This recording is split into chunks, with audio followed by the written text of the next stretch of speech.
All the images that I make are made out of pure silver. And what's beautiful about pure silver is that the silver doesn't degrade. So these are the most archival photographs man has ever created. So when someone comes into my studio on a Friday and I take their portrait, I can honestly tell them that this photograph outlasts any other photograph ever taken of you in your life. It's the most beautiful photographic process man has ever invented. And it wasn't a good enough reason to abandon this. There's less than 1,000 of us in the world that can pull off a wet plate today. Hey photo friends, Raymond here, and welcome to the Beginner Photography Podcast, where every Tuesday I drop a brand new episode to help you capture better photos through learning from some of the world's most creative photographers. And here on Thursdays, I share a rewind episode, a past conversation handpicked just because it is as valuable today as it was when it first aired. So whether you're brand new or you're revisiting with fresh and more experienced ears, this episode is packed with timeless photo wisdom to help you grow behind the lens. In today's Rewind episode, we are chatting with wet plate photographer Shane Balkowitsch about the implications and challenges of AI-generated imagery in the world of photography. But first, the Beginner Photography Podcast is brought to you by CloudSpot. CloudSpot has everything you need to build a thriving photography business. Impress your clients, deliver a professional experience, and streamline your workflow all in one platform. So grab your free forever account today over at deliverphotos.com. So today's guest, Shane Balkowitsch, is a wet plate photographer, meaning he shoots using an almost 200-year-old photographic process that captures images on glass.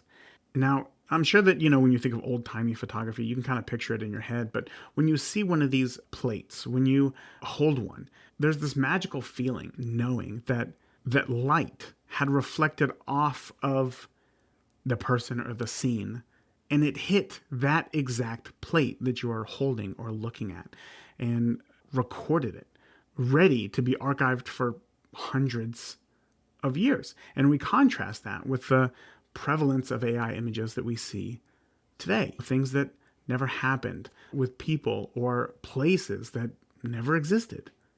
So today we talk a lot about what photography truly is, and we talk about the ethical considerations as well, and we talk about the clear need for a way to differentiate between real human created photographs and AI generated images as well.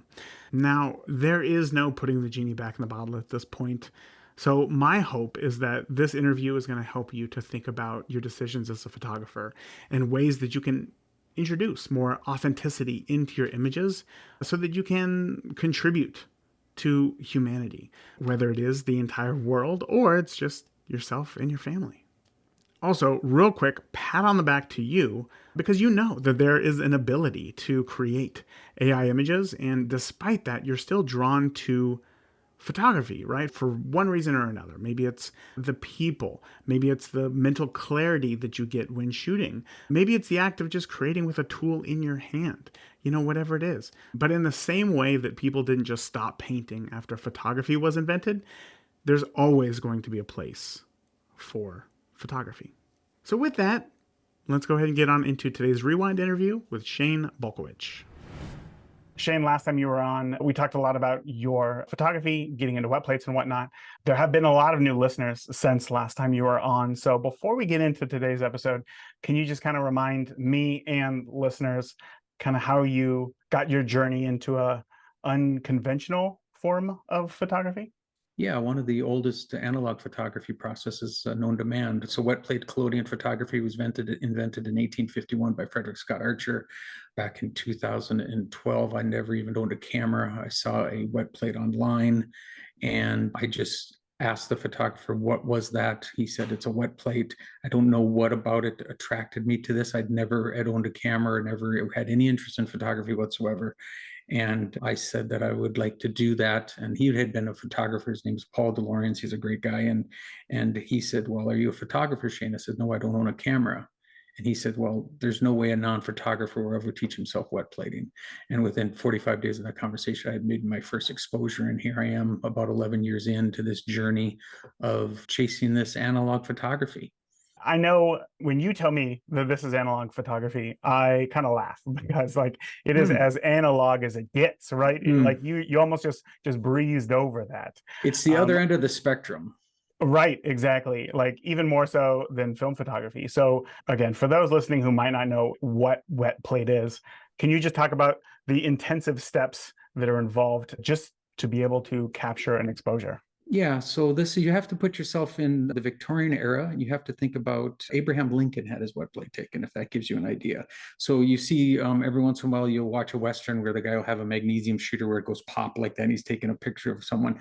That it was new technology. That's about 1905. Okay. This process was 55 years before that. So you have to, I'm making silver on glass images. So all the images that I make are made out of pure silver. And what's beautiful about pure silver is that silver doesn't degrade. So these are the most archival photographs man has ever created. So when someone comes into my studio on a Friday and I take their portrait, I can honestly tell them that this photograph outlasts any other photograph ever taken of you in your life.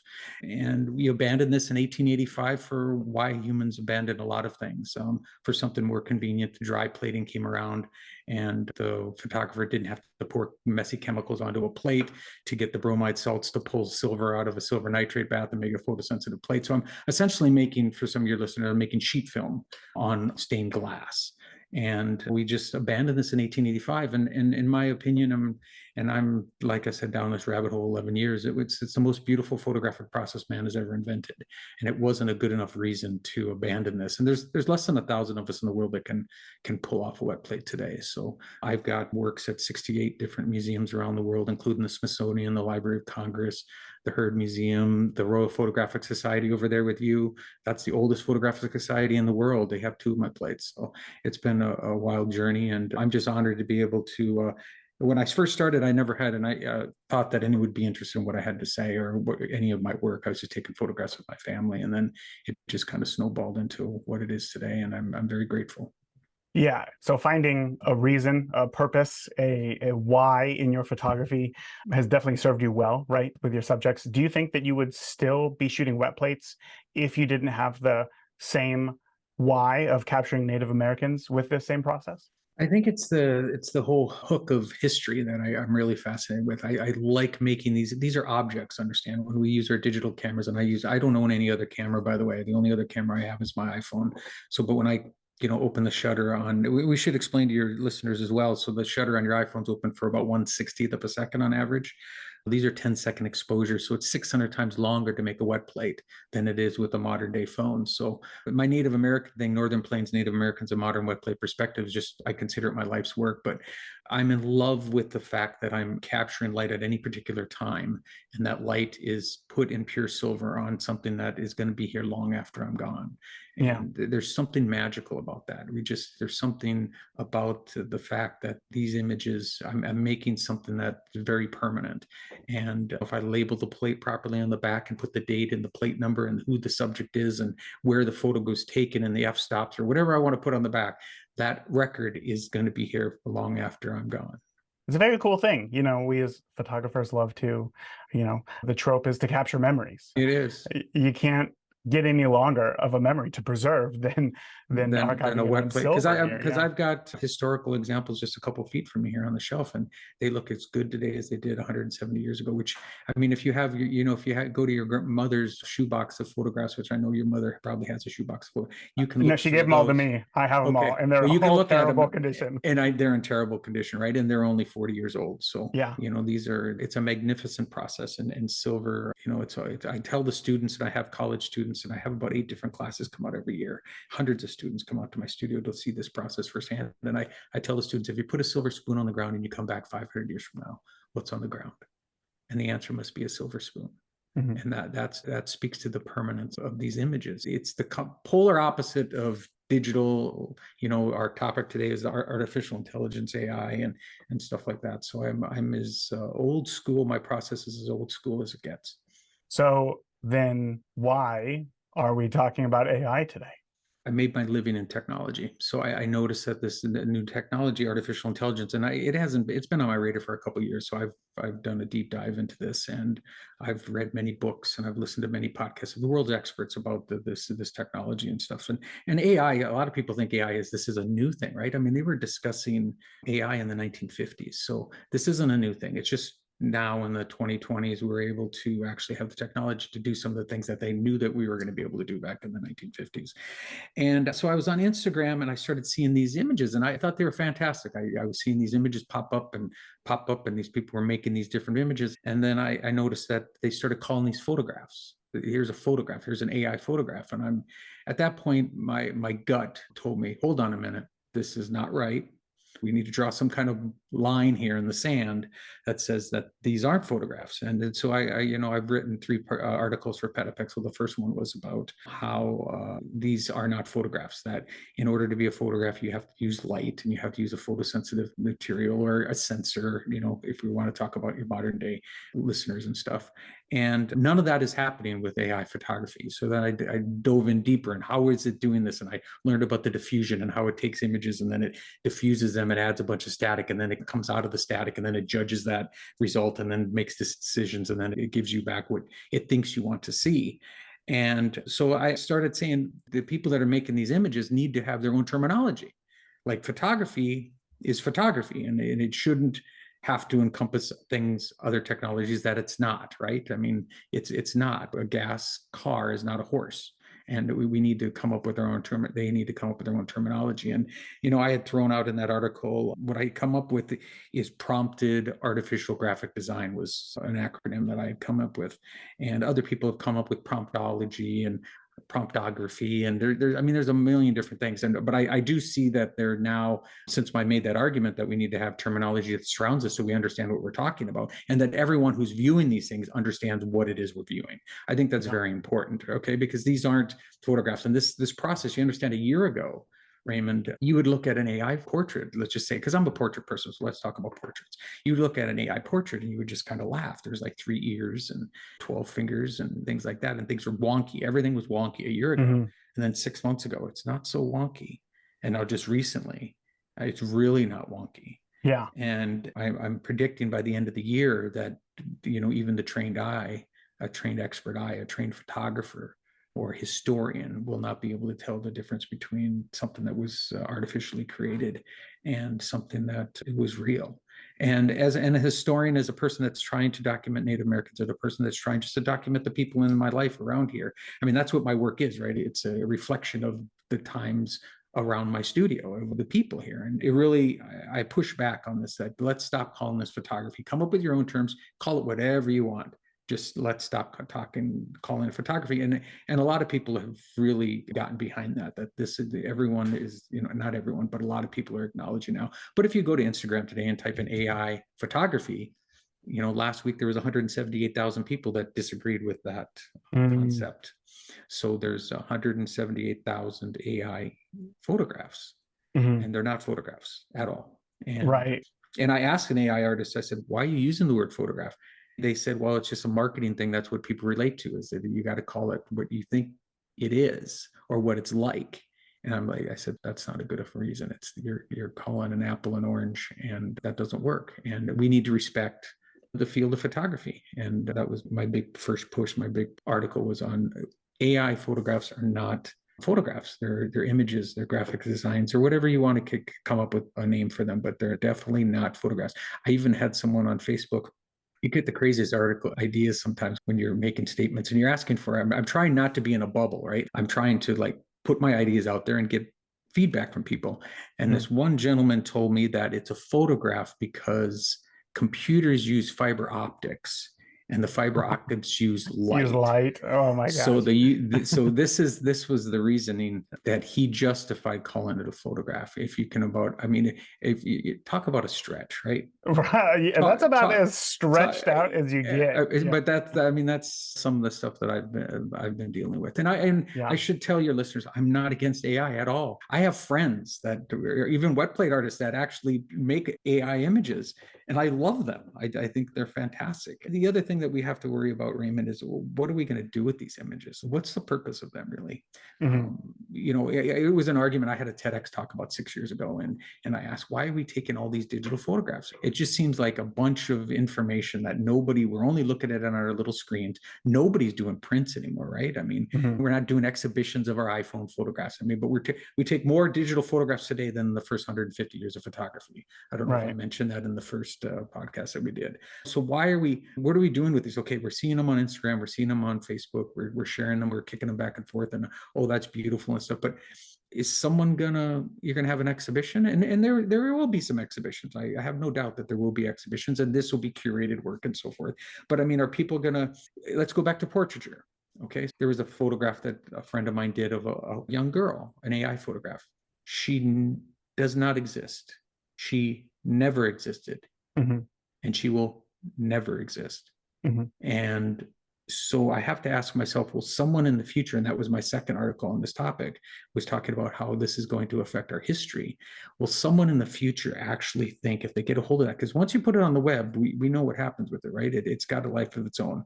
Someone could stumble upon this picture of this redheaded young girl and think that she was actually somebody who felt pain and had love and died, and all the things that us humans do, all the human aspects of why I think I love photography. Like it's the human element of why am I with portraiture and I'm not taking pictures of pine trees, right? I mean, there's something about looking at a photograph of someone from 170 years ago.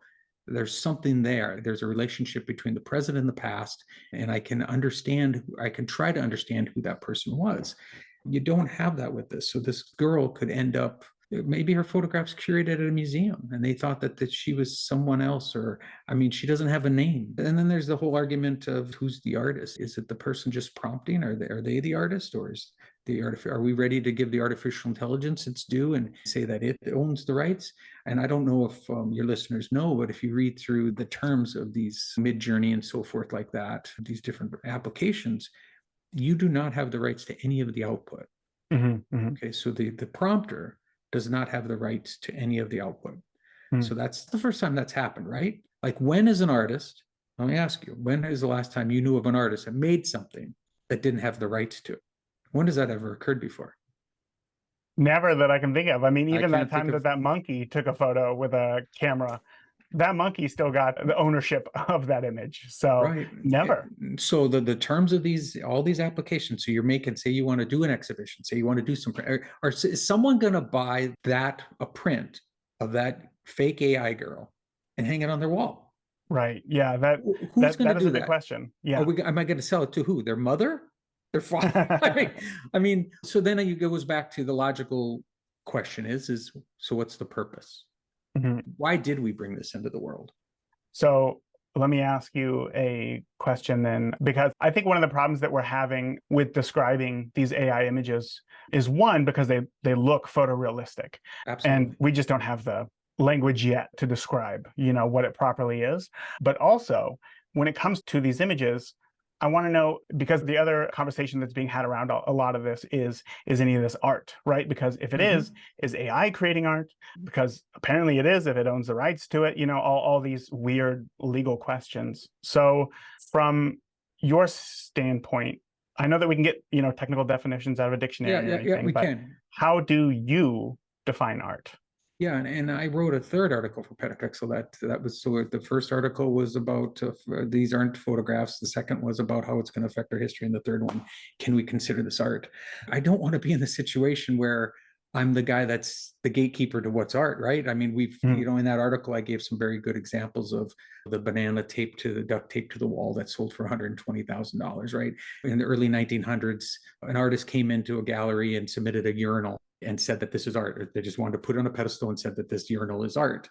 And there was a lot of debate there. So there's all these examples in the past where people were questioning whether or not these things are art. And I don't know whether or not they're art. And we gave in the article, I had a co-writer, we gave the pros and cons to both things, but we just couldn't be in the situation where we're saying that this is an art. I can't find myself telling someone else what art is and what art is not. So sure. But with the AI question is who's the owner and who's creating this. No, no, And no, no, no. Now we're going too far. I want to know, what is your definition of art? That's what I want to know. Like, when you see something, and because I think that we can all agree that when you see art, you know that it's art, but sometimes it's hard to put into words, right? So when you see something that you think this is art, how would you define that? Well, I think it's anytime an artist decides to put labor into something and to actually bring something and to say, this is what I created, and then we can take whatever we want away from that. It's the intent, right? Was there an intent there? If a banana just got taped to a wall just for some reason, and it wasn't the artist saying, well, I taped this to the wall and this is a piece of art. There's a difference between that, right? Like, you wouldn't call that art, but then you have the intent of the artist saying, yeah, this is my art. And he stood by that, and the piece sold. It's about intent. And I understand that it's the intent of these people that are prompting the AI to give them things, who's actually creating it. We got to let your listeners know that these images are being constructed from billions of other images from other artists. And this is without permission. I went to a website and I found out over 30 of my Native American works were in the training of AI. And there was no permission. There was no, oh, we're going to give you some kind of compensation. There was none of that. It just was, they trained their algorithms on my work and billions of other photographers' work.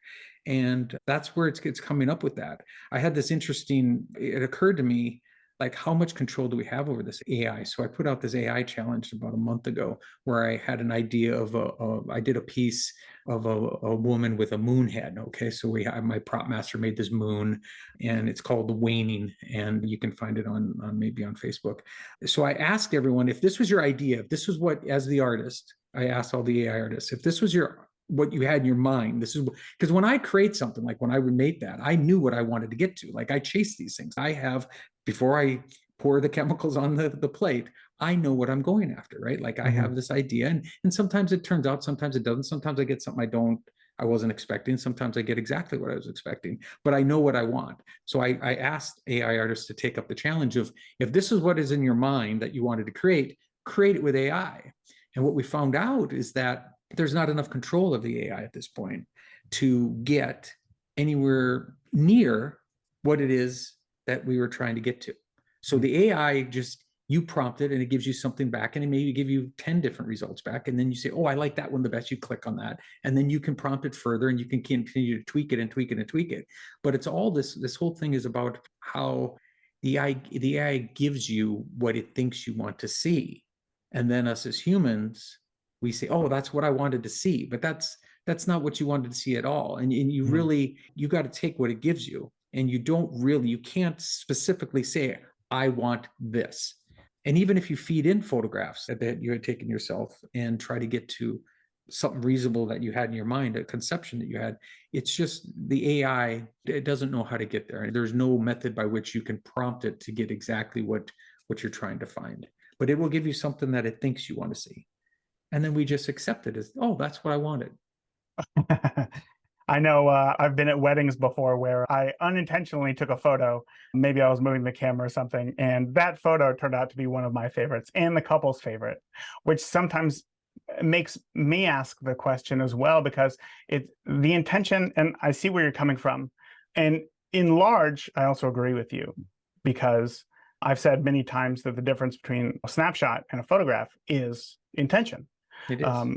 In how you frame the image, in waiting for the right moment to happen, in how you control the light coming in, any of these aspects. Yes. But there are times where I have an unintentional happy accident. A happy accident, and I love it. And I struggle with answering myself sometimes, is this art?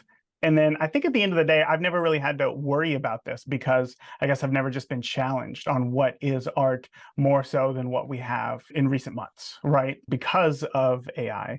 But going back to what you were saying about, like how you had this idea in your head, you then started putting steps into place, right? You contacted a prop master. This is what I need. You contacted a model. This is when I need you.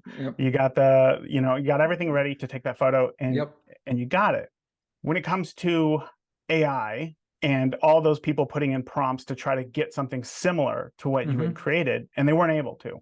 They weren't. Do you think that that is just a problem that we have today, and that in future iterations we'll have more control over it? Or do you think that fundamentally, it'd be like telling my child to draw something that I see in my head. And of course, it's never going to come out exactly how I see it. That's a Yeah. big question right there. It's a big question. It's using billions of images, so it's being influenced by these images. It can only give us something back from what it's been trained on, like what it knows, right? It knows the images that were put. So it has a limited number of inputs that it's working with. But we do know that this is going to be getting better, Raymond. This is going to continue to get better. The technology is going to get better. The interfaces by which you interact with this artificial intelligence, that's going to get better. So there's other tools. So they're laying tools on top of this general prompting. So there's this melding of additional tools to give people more and more control over it. I just don't want to be the guy that tells someone what is art and what is not. It just doesn't. No, of course. Yeah, it just seems like not a place that I want to be. Do I see that there could be, this is a new genre of art. We could just call it a new genre of art, and that they have their own, they describe it properly. Everyone is saying, well, this is what it is. It's AI. But to get people to do that, they're just not being honest. There was a group about a photographer, and I won't even say that, a historical photographer that died in 2004, but this group has 145,000 followers. Okay, so this was a street photographer that was very well known. And someone presented a portrait of this said photographer that's been dead for 18 years. And I looked at it and I thought right away, this is not a portrait of this photographer. Like, this is AI. So I did I went out to TinEye, which, there's these reverse image lookups. And I looked, is this image of this very, it's like a portrait of David Bowie. Like, there's not many photographs of David Bowie that are going to come on the scene that people have not seen, right? Like, we know there's not a lot of that. And this guy's even more obscure than David Bowie. So the fact that there's this photograph of him, and sure enough, that image has never appeared in like 8 billion websites. So the image was created by AI and of a man that existed. And I just want to think that, what would he think of that? Like, is it ethical? And I don't mean to get too serious here, but is it ethical to bring a portrait of a man into 2023 when he died 14 years ago? Right. From a historical aspect, is his family, would they be happy about this? Would he be happy about this? Are you going to, is that image somehow, the keywords, his name gets associated with that, and someone maybe in the future thinks that that's actually, it was a portrait of him on a specific day when he had no part of that. I understand exactly what you're saying. And I know that, like you said, this is more of an obscure figure, right? Especially than David Bowie. But I think we all are. It's hard to get less obscure than David Bowie. But when it comes down to the ethics of the photograph here in this situation, somebody might say, very few people know exactly who this person is. But I think therein lies the danger, right? Because it doesn't have to happen to that person. But the danger could be that now we're creating these images of people who are public facing, of things that never happened. Exactly. And if we called it a photograph, we're immediately going to believe that it's rooted in reality. That's the problem, okay? Because I've seen the argument, Raymond. I've seen the argument, well, people do a painting of David Bowie and he's been dead. Like, it's the same thing. It's not the same thing, okay? Sure. It's being presented as a photograph, and we humans know what a photograph is all about. Yeah. We know that it's a record of some light at a specific nanosecond of time. Yeah. Right. It was that person was sitting there, light was bouncing off their face, and we captured that light in some photosensitive material. It was never a deception. So when you do a painting, I've got a painting, a young college student did a painting of David Bowie. I've got one in my office. It's not the same thing. This was a black and white. So they made it black and white as well, because that's most of his work was black and white. It was presented that this is a photograph of so-and-so. And it wasn't a photograph of so-and-so. And I think there's a problem with that. And us humans, so you're right. We think of photographs as being truth. And then I'll say that, and then someone will come back. I've heard all the arguments. I've heard the arguments. Like William Mortensen, my favorite photographer of all time, it's the 1920s, was putting witches flying in the sky, right? Like, there was no witch flying in the sky that he captured, but he took a photograph of the houses, the skyline, and then he took a photograph of a muse sitting on a broomstick and, in his studio, and he combined them together, made a collage, and made this beautiful, fantastic nude witch flying across the sky. I get it that's no reality. But it's rooted in reality. It's all rooted of those in things. Yes, she existed. The naked witch was a person. Yeah. And those she sat houses were in real front of him, houses. and those Yeah. are real houses. Like I Mhm. saw an example yesterday. I mean, we should talk a little bit about this generative fill on the Photoshop. Have you played with this yet? I haven't played with it, but I've seen lots of examples of it. Yeah, I just don't see a use for it So now they're aside from just trying to make it amazing. I don't like know. a guy he composed a shot of New York City, a Mhm. skyline, and then thought, well, instead of having it portrait, I'm going to make it landscape. So he just asked the AI to fill left to right about 20% on both sides. Yeah. And the AI put these fake buildings in. So you One have of the real most buildings. iconic You, skyscrapers you ever. have you have this, you know what I mean? You have Central Park and you have all Yeah. this stuff going on. You know that building, you know that building, you know that building. And then all of a sudden on the sides, there's these buildings that have never existed and will never exist. Mhm. And I don't know what that means. I don't know what that means for history. I don't know what that means for photography. And I think there's another thing happening here that I haven't talked about yet, but I think there's some playing with different technologies and people are calling things AI when it's not really probably a neural network actually doing some of the stuff. They're using technologies and everyone's wanting to say that this is AI. Sure. And the fact is, unless you went there and saw their servers, you got proof that there's a neural network that was doing this sleight of hand stuff. We don't even know that some of this stuff is legitimately artificial intelligence, right? Right. Right. I know that that's happening. I know that people are trying to scam off other technologies and say, this is artificial intelligence, and there's no neural network or, there's no deep mind involved at all, because those are specific things. You have to have in order for it to be artificial intelligence, there has to be a certain kind of computer setup. And I know that that's happening, that people are saying, oh, look, this is backed by AI and they're using all this. So it's this new shiny thing that everyone, this little, if I get A period, I period somewhere in my search, I'm Stock going price to, goes way up. people are going to start looking at it, right? There's that problem as well. But Yeah. I'm not sure. The generative fill thing is, and I got in an argument with a guy this week, and it's like, get it in camera, and then if you want to manipulate with Photoshop, we know that it's not the same thing. You actually started with a real photograph. There was actually a real photograph, and then you manipulate. Okay, I get that, but this is not that at all. You're not starting with any kind of reality. Yeah, I see what you're saying. And it's funny because for a long time in weddings, when I would create essentially it's a collage. It's a series of photos that I would take during the first kiss. Say, I don't know, 50, 80 photos, right? Telephoto lens, just small portion left It would take me right, weeks. down.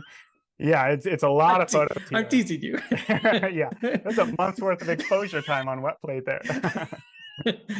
And then I take all those photos, but I bring them into Photoshop and then create a photo stitch. And there's always an option to, I forget exactly what it's called, but like content aware fill in the edges, because as you can imagine, as it changes the perspective, it's not perfectly square.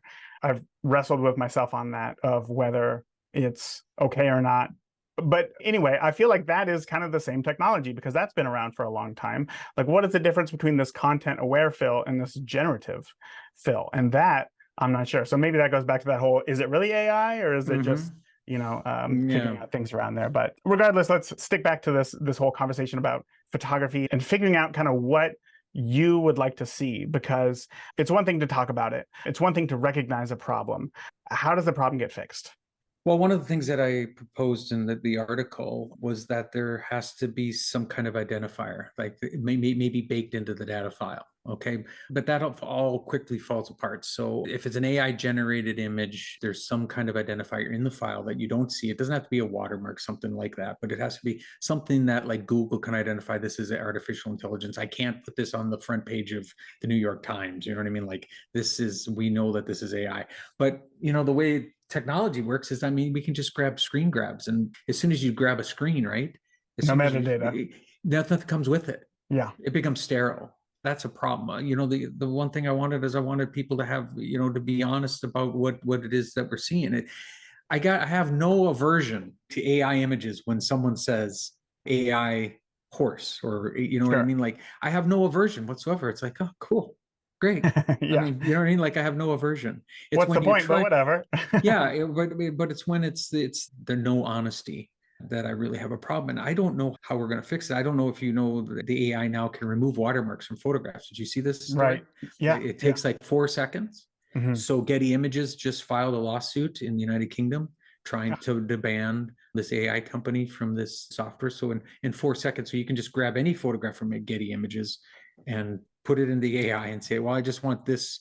I want this gone. The new generative fill thing for Photoshop is going to fix that same thing too. So now all of a sudden, the traditional way of identifying and protecting one's intellectual property is like stripped away. And there's people that have deep pockets like Getty that thinks that this isn't right. It feels kind of like, what was it back when they first started stealing music? What was the name of that service? Napster. Remember when Napster came on and everyone was up in arms, and then the industry came out and there was things put in place. But then we end up with something like Napster anyway, with the other services that are out there anyway. But at least they were done with contracts, and at least the artists are being compensated somewhat. Sure. There's arguments that they're not being compensated quite enough, and I agree with that. But at least it feels kind of like the Napster era, right? Like it feels like, okay, this is the Wild West. Now we're just stealing people's photographs, and we're putting them in a database, and we're using that database to generate other images, and then we're giving those rights away to the AI or to the application, or we're giving it to the person that just prompted 4 words. Jackson Pollock's a perfect example, right, of arguing if something's art, right? Like when he came on the scene, he was just splashing paint, and what did everyone say? My 2-year-old can do that. Yeah. Like, this is an art, right? These are not new conversations, right? And then, his pieces go on to sell for millions of dollars. Yeah. And he created an entire new genre of painting. So it's not like I've heard the argument, oh, this has happened before, Shane, you're making a big deal about this. I hear this all the time, and it just doesn't feel like this is that. And that's all I can say. This doesn't feel like this is that. Not at this level, not at this cowboy kind of Wild West kind of show where everything's okay and we can just deceive anyone. I think that the fundamental problem there is that when it comes to Jackson Pollock, obviously, defining art is personal, right? However you define art is going to be different than how somebody else defines art. Yeah. But when we see a painting, we know that that's a painting. When we see a photograph, we know that that's a photograph up until this point, say, So when there were other technologies that came along, just from painting to photography, there was a lot of backlash. There was a lot of, or not backlash, criticism, right? Like, this is an art. This is simply a mechanical process, right? It's not, there's no artistic vision that goes into creating this, which today we fully accept that photography is an art form. We do. But I think the issue here goes back to the problem that we started with, is that we don't have a definition for what this is. We don't have a name for what this is. And because we don't have a name for what it is, it doesn't feel different for a lot of people. And that's what's so hard. That is what is so hard. If it was called, I don't know, vision images, whatever it is that you want to call it, but something more defined, something that's not as broad as just images, but we understand the point. We would understand what's going on. We would understand that fundamentally this is different. But because it is so photorealistic, or can be so photorealistic, that's the challenge that we need to answer. And I don't know how we're going to do that. I hope that we can come up with something. And the only thing that I can think of is similar to what Apple did when they introduced their live photos on the iPhone. They didn't call it something else. They called it live photos. So even though it has the word photo in there, we see it as something entirely different. When you watch it, you don't say to yourself, that's a photograph. But you don't say that's a video. It's an entirely different name. And that is what we're missing here. Definitions are important. So important. So how do we make an impact? How do we get this started? Well, we just start raising awareness and letting people know about, that these different concerns, that we shouldn't just, I'm trying to understand what people have invested in it. Why are people up in arms to protect this? Like, calling it a photograph? Yeah, or in calling it, or just in protecting in general. Like, if you see anything against AI, you're just, like I said, you're just a Luddite. You don't like technology, and you're an old man by definition, and you just don't understand where the world's going. It has nothing to do with that. I mean, think about the photojournalism. We need to have a base of reality in our news stories and stuff like that. If we start manipulating everything, we won't know what ends up. And it's a problem. I've just been on the bandwagon of just trying to, write some articles I've been, the AI challenge that I put out there, I probably once or twice a week, I'm thinking about AI and I'm seeing new things come up and new problems that may be arising from this. And is it going to be a fad? I'm not sure, Raymond. Is this just going to be, are people going to get bored with just like typing in a computer and having something come back? Right. I don't know what the purpose of it's for, other than to see something, unless there's some like dopamine thing that you're getting, like it's like a slot machine, right? It's that sound of the coins falling out of the slot machine. You pull the lever, you hear the coins hit the bottom of the tray, and you get that dopamine rush. I'm not sure, but we're making more images than we've ever made before. Just information glut, and this is just now, we don't even know what reality is. And I get the point that Photoshop, and that was an argument years ago, right? How long has Photoshop been around? 20 years. This is going to ruin photography. This just does not seem like that. This just seems like that on steroids. Yeah. And I'm perfectly okay being wrong with this. I said that before the show. I'm perfectly okay being wrong about these concerns and stuff. Here's the thing. I hope I am wrong. That would be awesome. Right. That would be awesome, that I'm completely wrong and that I miss this fundamental, wonderful thing that's going to reshape art and photography, and it's going to take creation to another level. I don't know how you can take creation to another level when the person that's creating isn't the owner of the object. Sure. Yeah, that is a big problem. That is a big problem, that whenever money is involved, they're always going to win. The company is going to win. And that the only way that you can control your creative output is for you to do it yourself. So fully understand that. But I think here is how people can become more creative. And I've never created, let me be clear, I've never created an image with anything like Midjourney, or because I've never had a need to create any sort of real photorealistic image. But when I was in high school, I was just terrible with words, and I had a book report due, and I said, I'm not doing this. Like, I'm absolutely not. I don't care if I get an F. I'm just so bad, it's almost embarrassing. Okay. But instead, I decided to make a stupid little video with my friends, showing off to my teacher that at least I understood the concepts within the book. My problem was putting it down in words. And from that moment on, he was like, you don't ever have to write a book report again. Like, just do video here. And I've always kind of had that issue with words. I can't put them together right. I can't, which is interesting that it is talk on a podcast all the time, but I still feel like words are very difficult for me, especially organizing them in my head. And I will say that ChatGPT has taken all of the words that I've given it, and the way that it organizes things is exactly how I imagine them being organized. And it has helped me immensely in that way, and has helped me create different creative pathways, I suppose. So, playing devil's advocate here, I'm only assuming, and I hope that this is the case, that there's a certain subset of people who are very good with words and not so much visual literacy. And they're able to take these words and then turn it into something visual. But again, are they a writer? Because that's what they are good at. Or is what they created something entirely different? Did they create that? And I go back to the painter versus photographer argument of photography is just a mechanical process. There's no artistic vision inside. All you need is a technical understanding of how light works, and you're gold. And I wonder if that's happening here. Like, if we're having a same moment in that aspect, not that these are the same images or the same result, but I'm wondering if we're just having an issue in describing the tools that we're using. And I think your example is a good example. I'm not taking away that the AI can't do miraculous things, like can help people with learning disabilities. And I mean, I apologize if it came off that way. I didn't intend to. No. I'm just saying that there's examples of, where we should talk about this, that we're talking about all the bad things of this, and that it has the promise to cure cancer out there. You know what I mean? It has the promise to get humans off this earth. Right? I mean, these are huge things. I mean, it's already solved the protein folding problem that we thought we could never solve. So it has wonderful things, but we have to think that if the downside outweighs the good, we have to ask ourselves, why are we just jumping in? And maybe we just have to enter this realm a little bit more safely, or just with a little bit more caution. But I think as long as you have people that are willing to just try to deceive people, you're going to see it. Yeah. You're going to see it in their news realm. You're going to see it in the photojournalism stuff. People are going to make stuff that isn't true, and they're going to start a narrative behind it.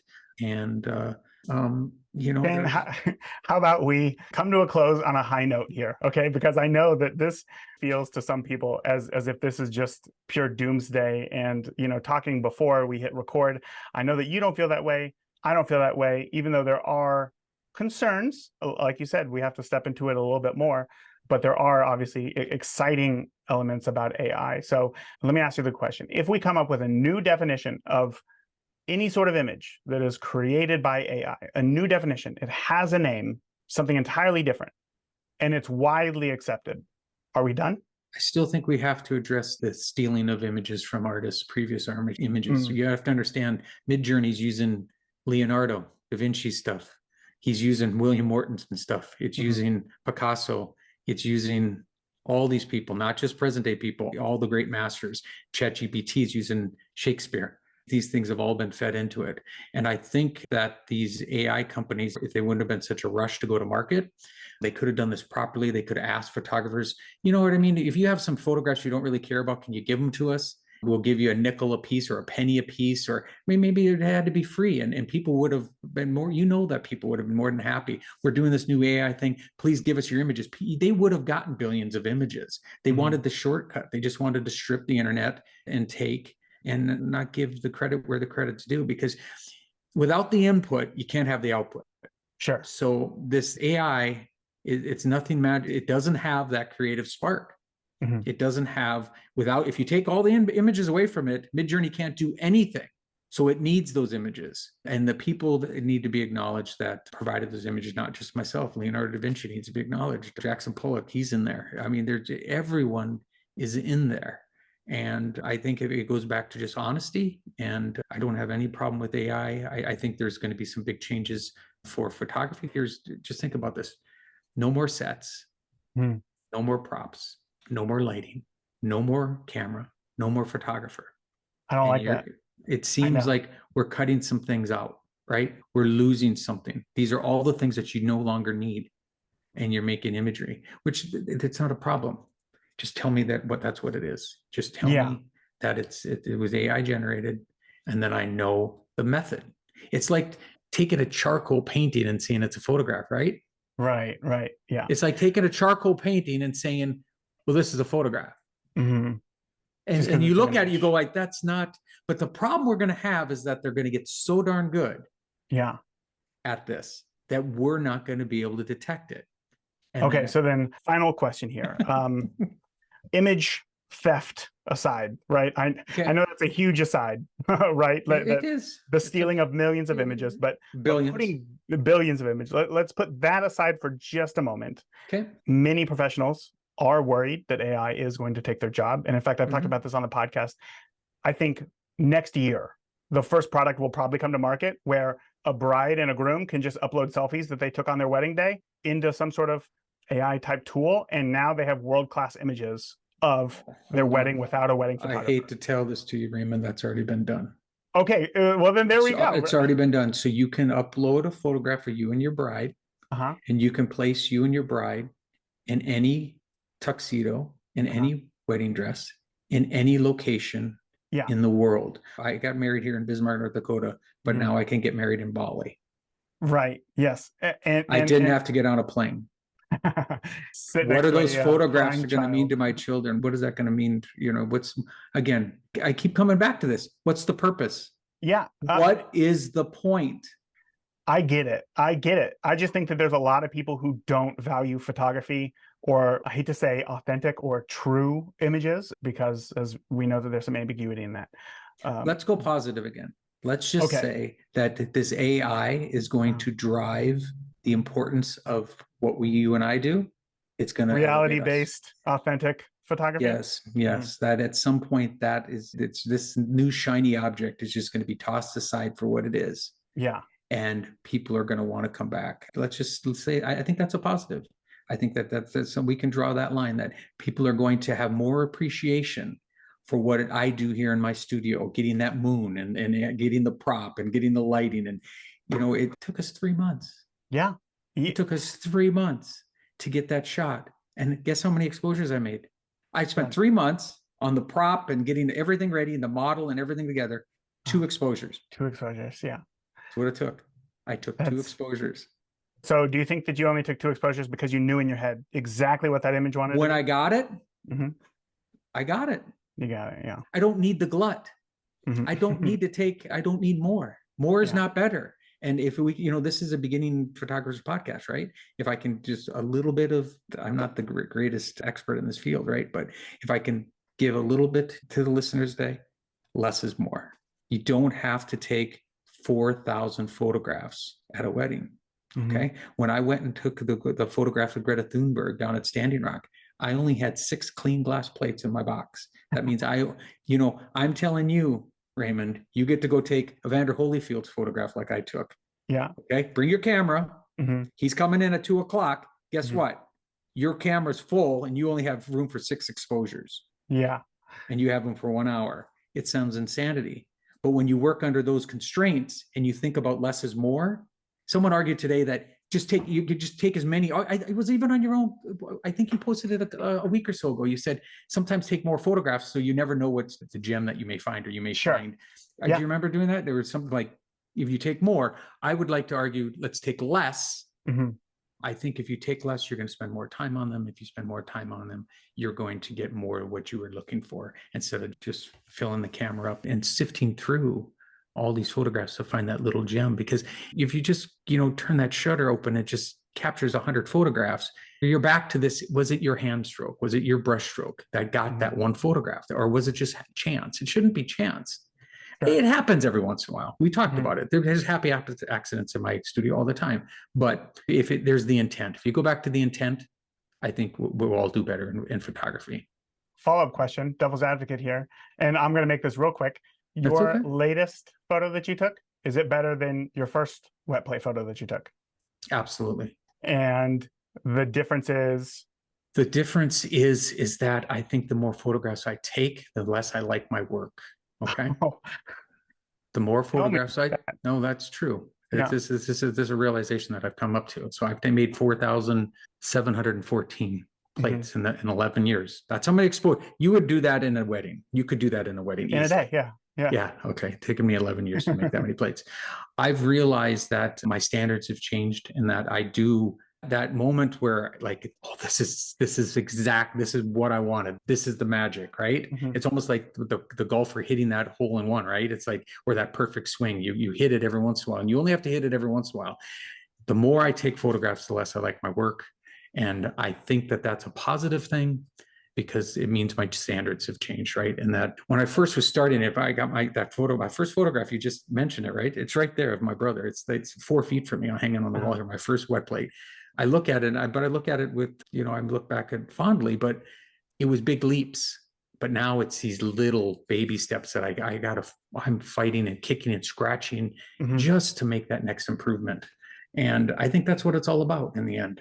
So, and I don't think this is a process, and I don't think even your, digital photography, it's a process that you should ever feel comfortable that you mastered. You know what I mean? I've heard there's some trombone player that was 98 years old and he had the world's best trombone player. I don't remember his name. I think it was a trombone. It was some brass instrument. And they asked him, why do you still practice? You're 98 years old. You were a master. Why are you still practicing? He says, because I still think I can get better. Wow. So that's what we should try to do. And I still think that I could get better. I never want to make my masterpiece. I want to continue to search for my masterpiece. And it's taking little baby steps from here on out. But I think that's a good rule. And I like my work less the more I make of it. And for me, that's reassuring. And anytime I've told that, I tell that to students every once in a while, and their jaws drop and they're like, what in the hell is this guy talking about? But I get the sentiment and I appreciate it so much because it tells me that you're taking your craft extremely seriously and that it means a lot to you. I don't want to get to the pinnacle. We don't want to get to the pinnacle. Why do we want to get to the pinnacle? That one day I reach that same spot of not loving the images that come out of my camera and hoping that each one just gets better and better. But Shane, I don't know how to end it any better than that. Honestly, I know that Thanks, Raymond. we are coming to the end of our time here, so I got to let you go. But before I do, why don't you let listeners know where we can learn a little bit more about you and your work as well, because it is truly awe-inspiring work. Yeah, well, thanks. So if you just go to Google and type in Balkowitsch, Balkowitsch, wet plate, you're going to get a myriad of articles and stuff about my work. You can go to Amazon. There's a documentary, a 1-hour documentary about the work that I do. Northern Plains Native Americans, a modern wet plate perspective. It's a book series. I'm on a 20-year journey to capture 1,000 Native Americans. I've published 2 books so far. Book 3, I'm 41 images away. I'm going to be at 750 images after 10 years. I'm 41 images away from starting on volume 3, and then I'll do volume 4 eventually. And if you go onto Facebook, you can find Balkowitsch, same spelling. You can find me on Instagram under Balkowitsch, and just follow my work. If someone's interested in wet plate photography, I founded a group of Friends of Frederick Scott Archer on Facebook. You can join us there and learn a little bit more about this archaic photographic process that humanity abandoned 170 years ago. And, there's still some of us, these old holdouts, that are still trying to prove that this is still legitimate with all this technology, right?